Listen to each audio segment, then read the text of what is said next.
Good morning, class.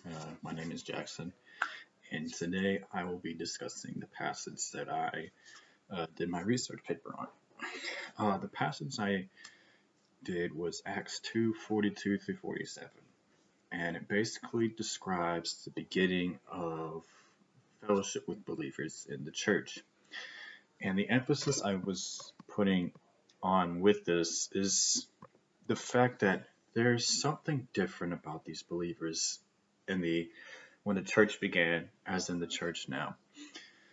What I'm meaning is the believers back then, one, they were all different. And there was just so much unity with the church, and it just began to grow and grow and grow. I want to set the scene with the day of Pentecost. And the reason why I want to do that is because that's when Peter gives his message, and I believe 10 different nations and Jews are at this Pentecost at the temple. And so through that, the Holy Spirit moves in such a beautiful way that 3,000 plus people get saved. And so following the day of Pentecost, we have this little bit of information about the fellowship with believers. And so the first thing I want to talk about is the Holy Spirit brings people together. The importance of the day of Pentecost is a key to the setting because that's where all these people came in and met up with each other. Acts 2:5 through 11 discusses what people showed up in the setting. The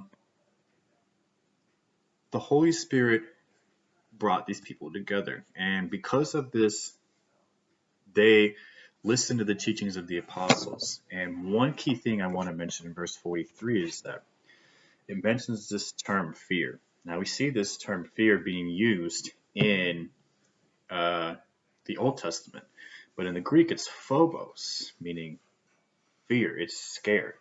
But in the Old Testament it's for reverence. And so these people were so just awe-inspired that they just came to Christ, and God was showing them, hey, through these apostles, this is who I am. This is where we see the Holy Spirit working and showing himself to the believers there. The second point I want to mention is the Holy Spirit brings unity within the church. 40 verses 44 and 45, and this is where we see that the believers helped a brother who was in need. They saw the needs, and then they met them. And in today's world, it's called a benevolence offer. That's what we offer. And so because of this, we use this as a way for the church to give to people who need. It's like an extra fund. We call it a benevolence fund. And that's kind of what's going on in here. They see a need in the church, and because they follow the apostles' teachings, they're awe-inspired, they're God-fearing citizens. They're like, well, we need to help that person out. And so the reason why they do this is because they're taking care of each other. Caring for one another is something in the church that is part of how we grow. Edification is really important. Building people up for the body is super important. And I mentioned something about spiritual disciplines as well. It's called stewardship. Basically, that's what is going on here. And then the last part, what Luke mentions is worship. Now, he mentions that they met often, the believers met often, whether it was in public or private. And we see the scene also that house churching is coming a thing as well, because they meet in private as well. And so the emphasis in this aspect of worship is that the Holy Spirit can be seen. The worship of God is so important in the church. And that's what we should do in the church. We need to worship God. We need to evangelize, teach. We need to bring each other up in the body and be unified with the body. The Greek word proskaterontes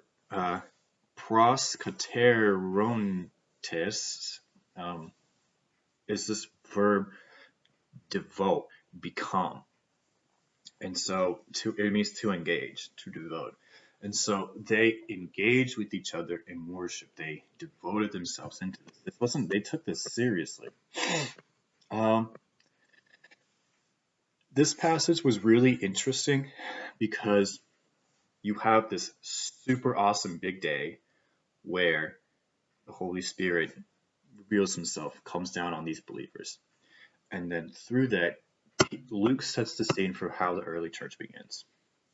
The unification of believers to preserve the body, to make disciples, to worship God, and to build each other up.